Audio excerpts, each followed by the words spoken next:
أعوذ بالله من الشيطان الرجيم.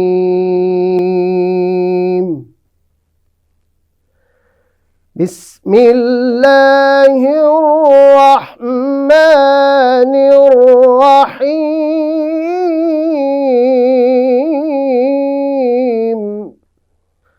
يسأل أيان يوم القيامة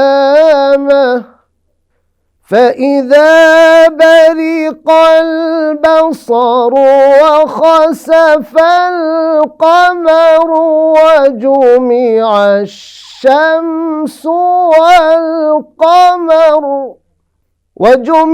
الشمس والقمر يقول الإنسان يومئذ أين المفر يقول الإنسان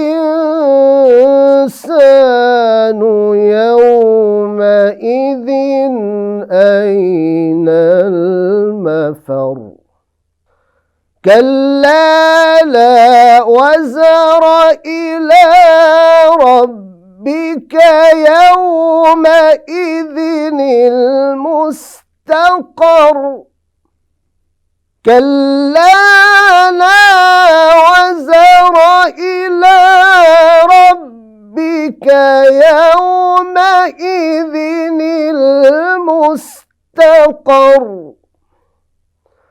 كلا لا وزر إلى ربك يومئذ المستقر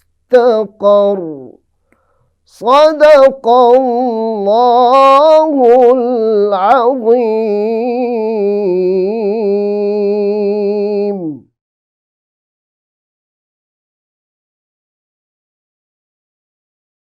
সূরা কিয়ামা আয়াত 6 থেকে 12। সে প্রশ্ন করে, কখন কিয়ামত দিবস আসিবে, যখন চক্ষু স্থির হইয়া যাইবে এবং চন্দ্র হইয়া পড়িবে জ্যোতিহীন, যখন সূর্য ও চন্দ্রকে একত্র করা হইবে। সেদিন মানুষ বলিবে, আজ পালাইবার স্থান কোথায়?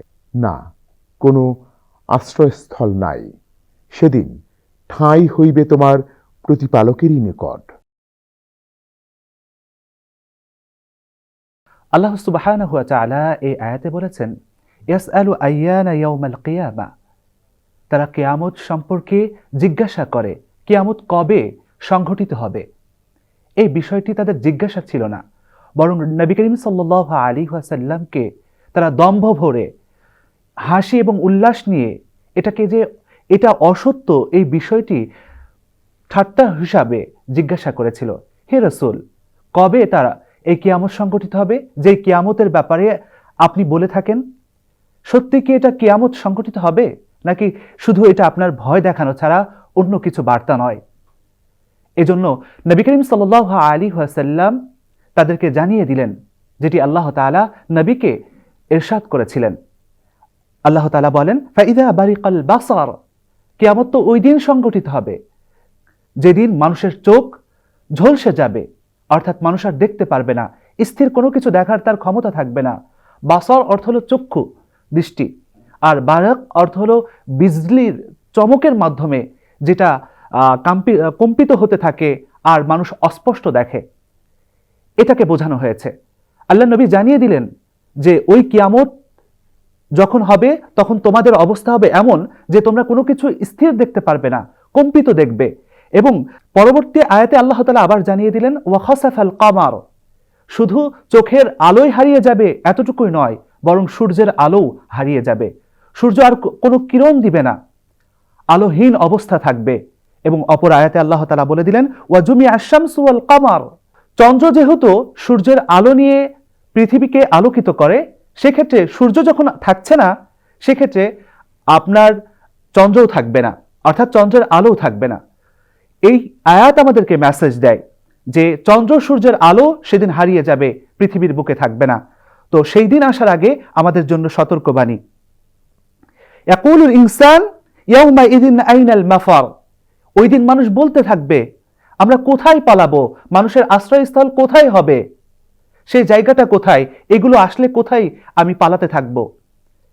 মাফার যে বিষয়টি বলা হয়, মানুষ তো ঝড় ঝাপটা আসলে গুহার নিচে পালায়, কিন্তু কাল কিয়ামতের ময়দানে যেদিন কিয়ামত অনুষ্ঠিত হবে, আল্লাহ তাআলা মানুষের উপর কিয়ামত নিয়ে আসবেন, সেদিন এই জায়গাগুলো থাকবে না। সেদিন মানুষ বলতে থাকবে হায় হায় আমার আশ্রয়স্থল কোথায়, আমি কোথায় লুকোবো, আমার কোথায় আমাকে আড়াল করে রাখবে, কোথায় আমাকে হেফাজত করবে, এমন অবস্থান এমন জায়গা আমাকে বলে দাও।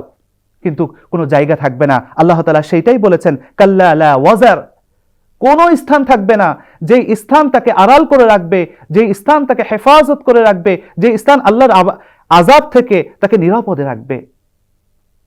আল্লাহ তাআলা বলে দিলেন, ইয়াকুলুল ইনসান ইয়াউমাইযিনিল মাফার কাল্লা লা ওয়াজার ইলা রাব্বিকা ইয়াউমাইযিনিল মুস্তাকার। তোমরা যা কিছু করছো, যা কিছু ভাবছো, এটি তোমাদের ভাবনার অতীত রাখো, আল্লাহ তাআলার কাছে তোমাদেরকে প্রত্যাবর্তন করতে হবে। মূলত আশ্রয়স্থলই হবে রবের কাছে। এই আয়াত আমাদেরকে শিক্ষা দিচ্ছে এটা কখনোই সম্ভব নয়। যেমনটি আমরা একটি অকেয়ার মাধ্যমেই দেখতে পাই, যখন কোনো মানুষ মৃত্যু শয্যায় ঢলে পড়ে, তখন সে জানে এই দুনিয়ার কোথায় কি শান্তি রয়েছে। আজ আমরা হয়তো বা তারুণ্যে রয়েছি, আজ আমরা কৈশোরে রয়েছি, আজ আমরা বার্ধক্যে রয়েছি, যার ফলে আমরা বুঝতে পারছি না আসলে দুনিয়াটা কি। দুনিয়ার সামান্য মায়া, সামান্য টাকা এবং প্রাসাদের মোহই আমাদেরকে আঁকড়ে ধরেছে, যার ফলে আমাদের মনে হচ্ছে এইটাই আসল, এটাই আমার জন্য শিরোধার্য, এটাই আমার মুক্তির একমাত্র পাথেয়, তাছাড়া আমার কোনো পাথেয় নেই। কিন্তু আল্লাহ তাআলা কি বললেন যে না, তোমার হিসাব নিকাশ আল্লাহর কাছেই হবে। যেমনটি একজন মানুষ সারাদিন পরিশ্রম করে ঘরে ফেরে দিন শেষে, তো আমার আপনার হায়াত যতটুকু আছে আমাদেরকেও দিন শেষে রবের দিকে ফিরতে হবে, রবের কাছে পৌঁছতে হবে, আর রব আমাদের আসল জায়গা উন্মোচন করে দিবেন। আমরা সেদিন কোথায় যাব, কে আমাদেরকে দেখবে, কে আমাদের কথাগুলো শুনবে? কোনো স্থান তো আমাদের জন্য থাকবে না, একমাত্র স্থানই থাকবে আল্লাহ তাআলার স্থান। যে স্থান আল্লাহ তাআলা আমাদেরকে দুনিয়ায় দিয়েছেন, দুনিয়া হলো আখিরাতের সামানা গ্রহণের অত্যন্ত গুরুত্বপূর্ণ একটি জায়গা। যদি এই দুনিয়ায় থেকে আমরা যদি আমাদের আখিরাতকে সুন্দর না করতে পারি, সুসজ্জিত না করতে পারি, তাহলে মনে রাখতে হবে এই দুনিয়ার কোনো জায়গা নাই যে জায়গা আমাকে আশ্রয় দিবে, এই দুনিয়ার কোনো আমল নাই যে আমাকে বাঁচিয়ে রাখবে, এই দুনিয়ার কোনো পাথেয় নাই যে পাথেয় দ্বারা আমি পার পেয়ে যাব। কেননা দিন শেষে আমার নাটাই কিন্তু একজনের হাতে, সেই মহান মালিক রব্বে কাবা আল্লাহ সুবহানাহু ওয়া তাআলার হাতে। আমার হায়াত যখন শেষ হবে, লা ইস্তাখিরুনা সাআতাও ওয়া লা ইস্তাকদিমুন, এক সেকেন্ড এই দিকেও হবে না, ওই দিকেও হবে না। তাই মনোভাবনা নিয়ে বেঁচে থাকার দরকার নাই। দিন শেষে আমিও হারাবো, এই পৃথিবী কিন্তু থেকেই যাবে। কিন্তু কার জন্য আমি করে যাচ্ছি, কার জন্য কি রেখে যাচ্ছি? আমার স্মরণ শক্তি, আমার মেধা শক্তি, আমার ঘাম সবকিছু বিলিয়ে দিচ্ছি অপরের জন্য, কিন্তু এই দুনিয়াটাকে আমি তো ভোগ করতে পারছি না। সব রেখে যাচ্ছি আর নিয়ে যাচ্ছি শুধু অপরের দেওয়া হয়তো বা কাফনের কাপড়। তাহলে কেন আজ নিজেকে এই অলসতা, হতাশা আর মনোতুষ্ট নিয়ে চাদর আবৃত করে আটকে রাখবো? সময় হয়েছে ফিরে আসার। রব ডাকছেন, রব অপেক্ষায় আছেন কখন আমি আপনি রবের কাছে ফিরবো। কেননা দিন শেষে রবের কাছেই ফিরতে হবে। তাই আগে থেকে যদি আমরা ফিরি, রবকে চিনি, তাহলে ইনশাআল্লাহ রব্বে কাবা আমাদের ফেলবেন না। তিনি তো আরহামুর রাহিমিন, তিনি তো রাহিমুল মাসাকিন, তিনি তো সমস্ত সৃষ্টিকুলের মালিক। তাই আসুন প্রিয় ভাইয়েরা, যেহেতু ফিরবো সেই পথে, আগ থেকে সেই পথের পাথেও জোগাড় করি, সেই পথের চিন্তা করি, কোথায় প্রতিকূলতা, কোথায় স্বস্তি। আল্লাহ তাআলা সেই পথ সম্পর্কে আমাদের জানবার সুযোগ করে দিন, আমাদের হেদায়েতের উপরে অটুট রাখুন এবং সঠিক সহজ পথকে আঁকড়ে ধরার তৌফিক দান করুন। هذا ما عندي والعلم عند الله والسلام عليكم ورحمة الله.